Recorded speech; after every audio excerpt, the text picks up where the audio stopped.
Action! Welcome to episode number 23 of the Action Podcast. Today we have a bunch of new releases to review. Our number one film we'll be reviewing is Metime, which stars Kevin Hart and Mark Wahlberg. Our second film is The 3,000 Years of Longing, which stars Tilda Swinton and Idris Elba. Our third film is The Invitation, a new horror film. Yep. Our fourth film is Breaking, which stars Jonboyega. And our fifth film is Samaritan, which stars Sylvester Stallone, which is on Amazon Prime. So with that, Pete, let's start with the number one film, Metime, which you can see now on Netflix. It's their number one movie right now. Check it out. And Pete, what were your thoughts? This was tough to get through. It got a 5 on IMDb. It's an 8% on Rotten Tomato, and I think I understand completely why. I don't think, and again, I'm not out to bash movies. I understand what it takes to make them. I just didn't laugh. I mean, I think maybe I chuckled a few times at Kevin Hart because he always makes me laugh. He's a funny guy. Yeah. But man, it was.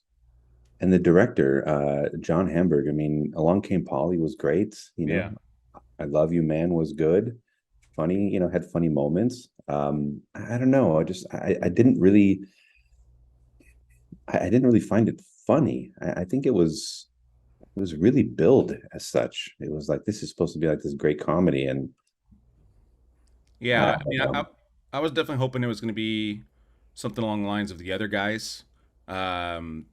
But I think to your point, I thought this was Kevin Hart's one of his better comedic roles in a while. I thought he started out kind of slow and then kind of picked up his comedic game, pretty much like the 25% mark, like right at the end of the first act. I thought he started to become funnier once. I think, you have to always kind of get your character going and all that stuff, but I felt like he was funnier in the second half of the film and definitely had some laugh out loud moments for me. But yeah, Mark Wahlberg's character, I thought it was very similar in terms of like just underwhelming. And this is not a bash on him. I think just how it was written.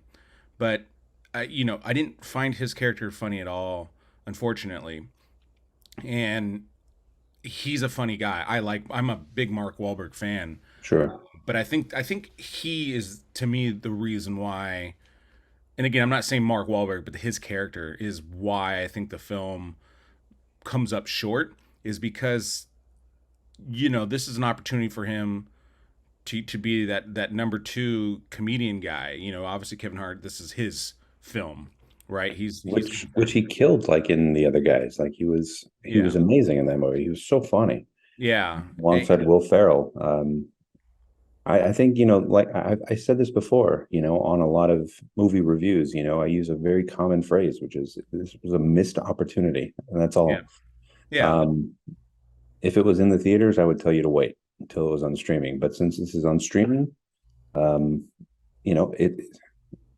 can check it out if you're big fans of these people, but it's just not a good movie. Yeah, I mean, I wouldn't go that hard, but like I said, I didn't regret watching it or anything stretch the imagination. Like I enjoyed it.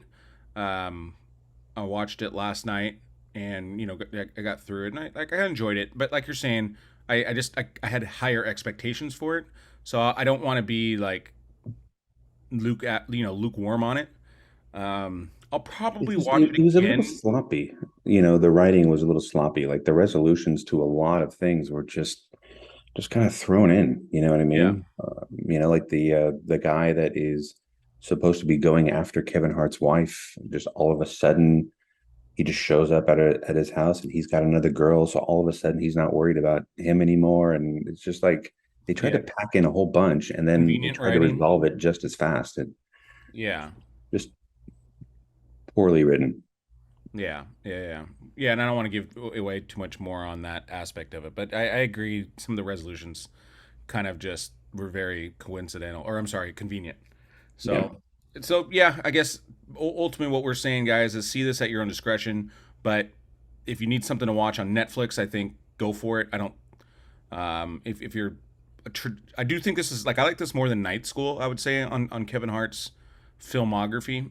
This is not Jumanji.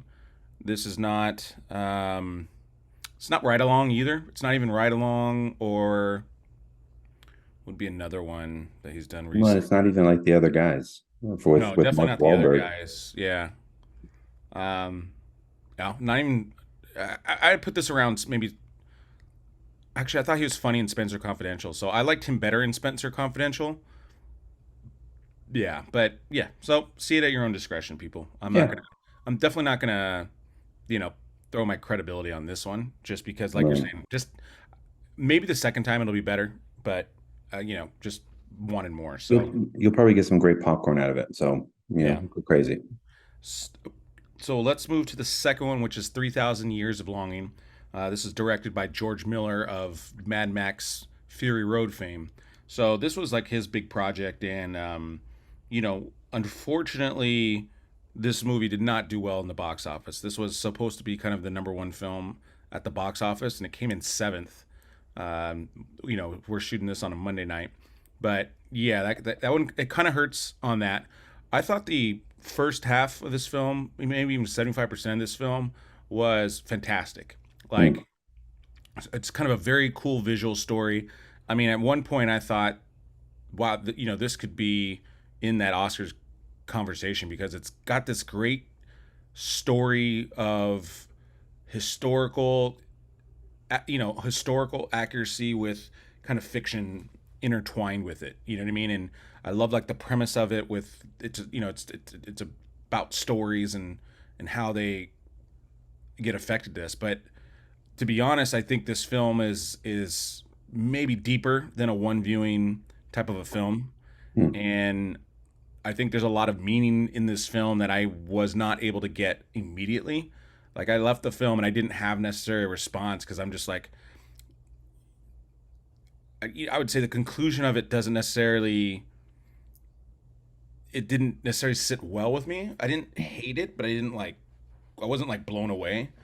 But the first half of the film I think alone is worth watching it because it's such a unique story and storytelling that I at least enjoyed that, and I think definitely those that just love the craft of film, I think this is definitely in that world. You know what I mean? Regardless of how you'll feel about the outcome. But I thought this was, like I said, for a while, I thought this was like kind of not necessarily as good, but like kind of in the same ballpark as Everything Everywhere All at Once. Just again, Right. kind of a unique story. We haven't really seen something like this, and it was just so kind of cool to see where this was going to go. So, um, From what I've heard from people is that it's if you are in the newer generation where you expect things to happen very quickly and you expect all of these answers right away, this is not kind of the film for you. This is one of those movies, yeah, like you were saying, where you might have to see it a second time to really kind of get into a deep dive and really kind of figure out all those little nuance things that have been spread out in the movie. But yeah, that's what I've heard. yeah. Like this movie, I think would suck to watch at home, like a streaming film for your first viewing because you've got to be locked in, else you're just going to miss so many details and things. Mm. And like I said, I mean, this was not a lightweight film in terms of the writing, and again, it's just George Miller who is very well acclaimed. So this is and Idris Elba and Tilt Swinton, two Academy, Two amazing actors. yeah, two the best at their craft. So and they both did an excellent job acting. And yeah, I definitely recommend Like these seeing are it like with. two incredible actors who unfortunately just aren't a huge box office draw. You know what I Right. mean? And I think that was maybe a reason why it suffered the way it did. I don't know. Yeah, I can't tell you why it didn't do anywhere near. I think either a lot of people just didn't see movies this weekend, which I think is true. I know the numbers were down. It was the lowest weekend attendance wise since February. So I know that definitely played a factor, but I don't think this was the seventh best film. I mean, this is, DC Super Pets beat it out this weekend. You know what I mean? That's been out for months. I mean, Top Gun. Now, Top Gun, I get it because I saw it last week too. So uh, I get Top Gun, but all the other films like Just keep DC pumping Super money into Pets, the Top Gun machine, man. yeah.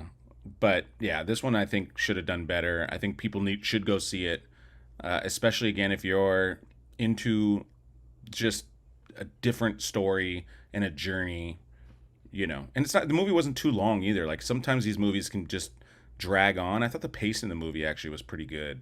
I So appreciate that. I appreciate like a nice, quick movie. yeah, Get in, get out. Tell me what I need to see. yeah, Visually, this movie looks stunning. yeah, yeah. No, it was. There's a lot of good things about this film. Like I said, I need to see it again to get me at like my full take on it. But again, for three-quarters of it, I was really enthralled with it. So take that for what it's worth. Good. Okay, next film is The Invitation. Pete, I did not see this one, but you did. I was I didn't. away for Nashville at a fantasy football draft, so I was not able to see this film. But Well, you did not miss anything.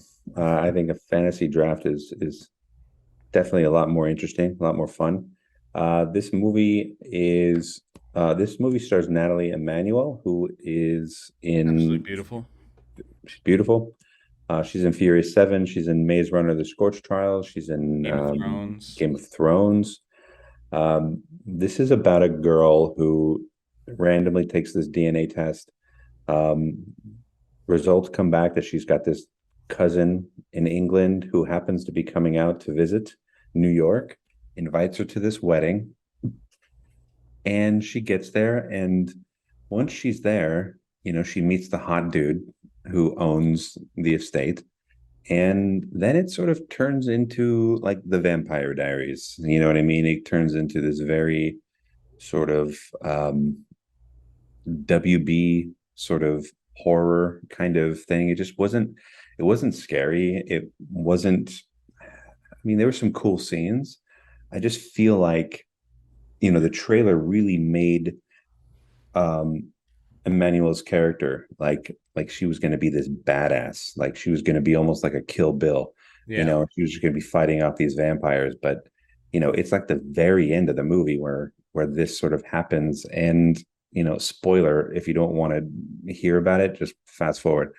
But she doesn't really do a lot. Like she gets help from people and is able to sort of escape and doesn't really kind of do anything badass at all. Like, I don't know. It's another one of those missed opportunities. I think that this could have been done really quick, the setup, and then it would have been about her trying to get out of this life and then like going on this badass, like this chick who just kicks the shit out of people and kills vampires. And I don't know. I mean, it got a 24% on Rotten Tomatoes, and I totally agree. I mean, this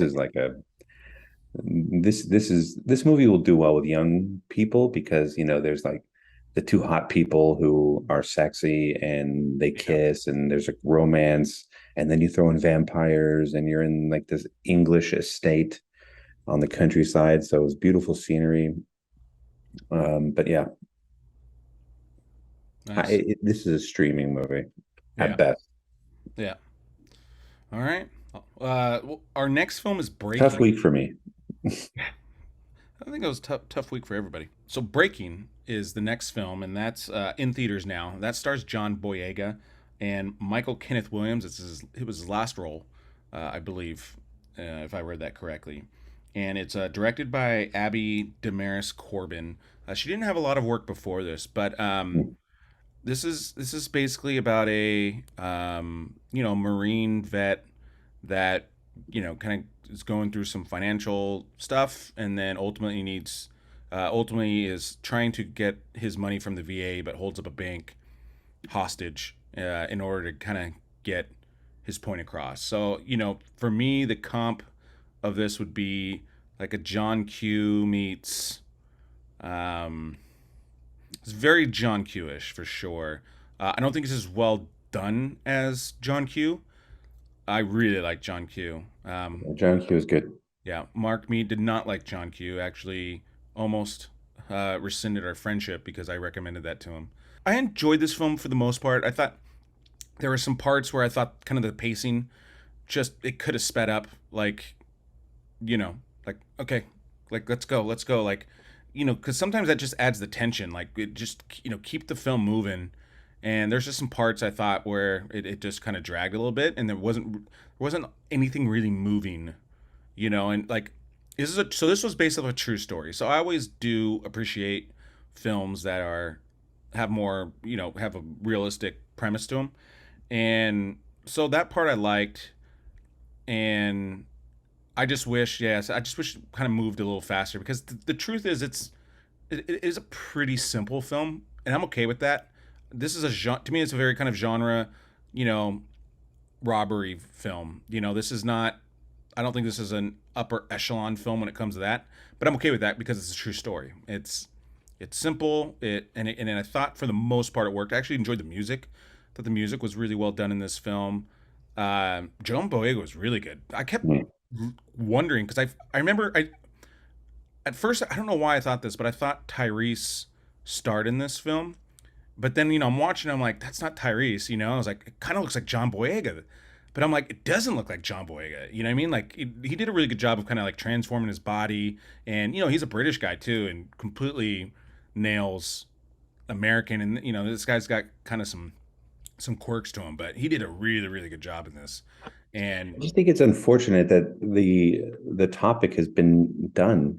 It's been done so many times before. Like a veteran doesn't get coverage on something or doesn't get paid what he's yeah, deserved, and so he goes and robs. We just saw this with ambulance. yeah, exactly. I was just gonna say that too. But this is It's not like ambulance though, because ambulance was a ride. You know what I mean? Like that was obviously, a ride. It yeah, that's wasn't Michael Bay. I actually really really just enjoyed set that film. in a bank. And so Yeah, I think that was one of the reasons why I didn't rush out to see this movie, just because I don't know, something told me that I've seen it before in some way. But if this was a different take on it, then I'm happy to go see it. I wouldn't go that far. I mean, I think John Boyega is worth seeing it. I mean, Good. there's some good moments in it. Like I said, I don't think this film is trash by any stretch of the imagination. I thought it was okay, but like you're saying, this isn't gonna be. You're not gonna be blown away from it. And I'm definitely not gonna spoil like the ending and stuff like that. But it was it was just simple, and sometimes that's okay. I think it would have been more applicable if it was just faster. I think it could have just sped the middle up a little bit because, like you're saying, it's not reinventing the genre. So get to it. Like we don't need a bunch of extra space in this Well, movie. yeah, and simple. I mean, like we said in the last show about Beast, Beast, I think would have been even 10 times better if it was simplified, if it Yeah, was just man versus beast yeah. and that's it, but they had to add all this stuff to it. So this is the other side of that coin where they went minimal, but maybe could have sort of sped things up a little bit. Cut the fat. Yeah, cut up a little Yeah, bit of fat there. Uh, interesting. yeah. I'll So go see it just for the performance alone. I mean, it sounds like he did an incredible I, job. like I said, I definitely did not like it, especially with the music. I thought it was well crafted overall, Hmm. and I just wished it was a little bit faster paced. That was like my biggest argument with it. I'm okay with the Sure. story being simple, like I said, everything just speed it up.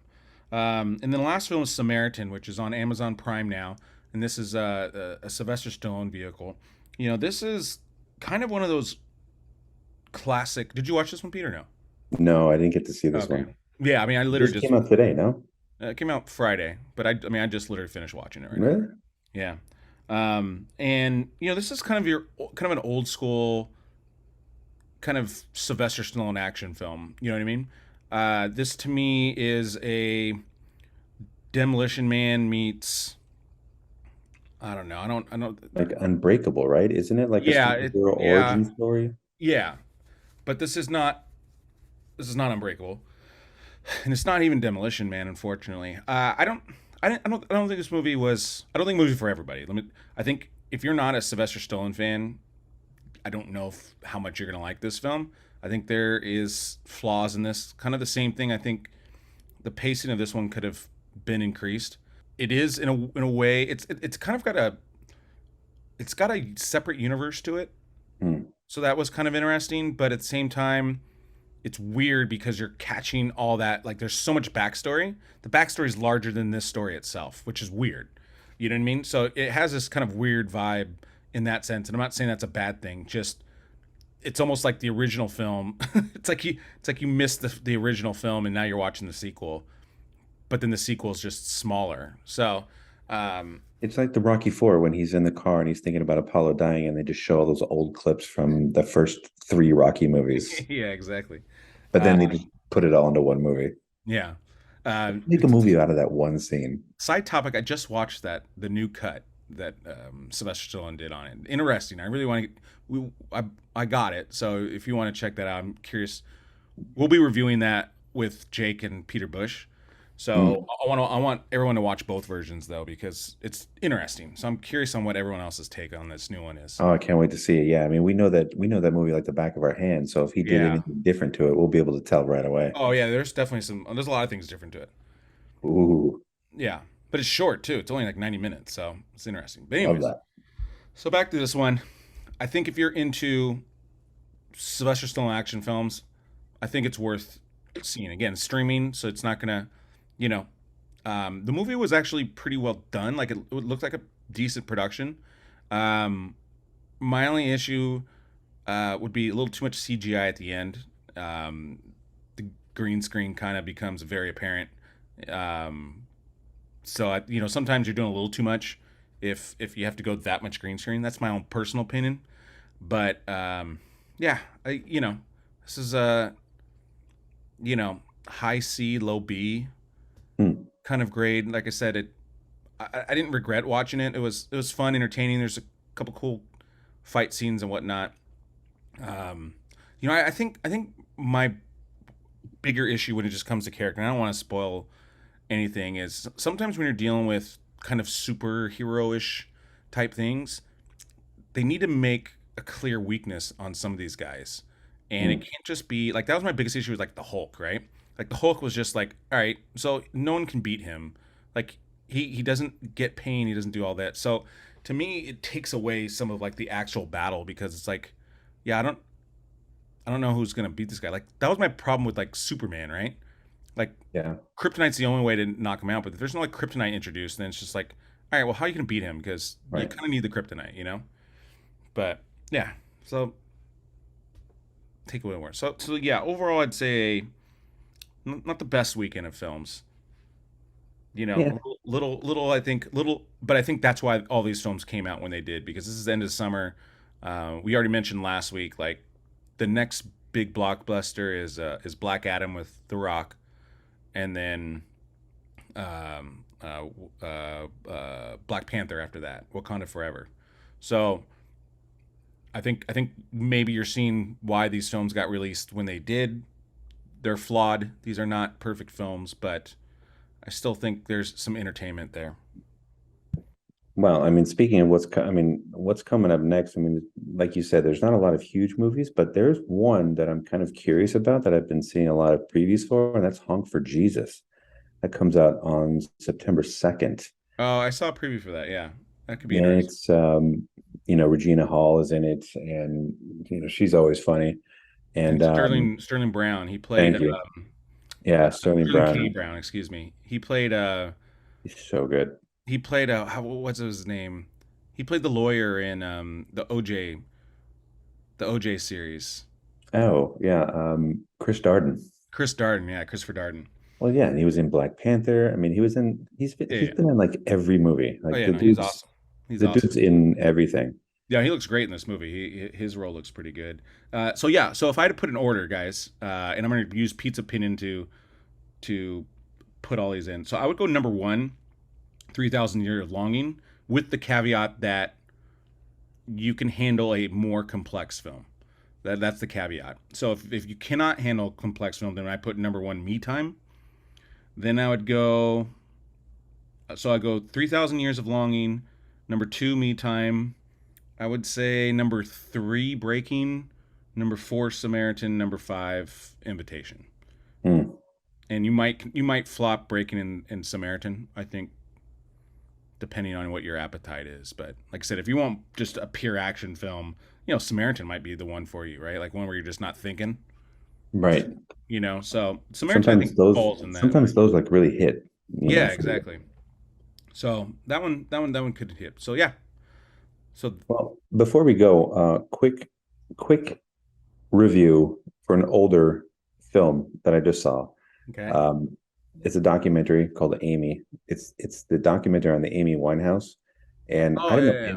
I didn't know anything about her at all and her music. Just what you hear about in like the press about the drugs and her life is a mess and blah blah blah. But the only song I knew from her is the Rehab song. Um, but man, what a voice! Like what a talent! And this documentary is so great.